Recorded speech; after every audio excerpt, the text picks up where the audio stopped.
Hello, in this video I'm gonna show you how to set up and open the screensaver on Sharp Android TV.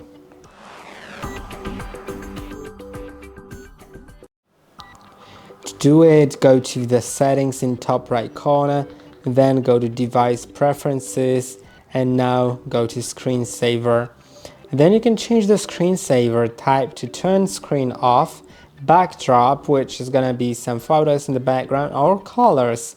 I'll set it to backdrop, then select times when to start.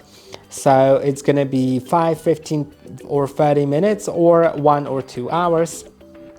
And it's applicable for inactivity on the home screen. So if you're on the home screen and not doing anything, then after that time it'll turn itself on, or you can go to start now to start it now.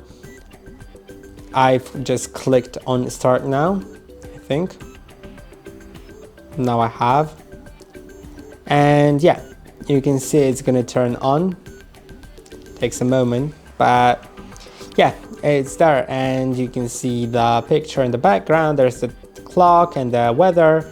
I'm gonna go back, and I hope that this video was helpful. Don't forget to like and subscribe, and see you in the next one.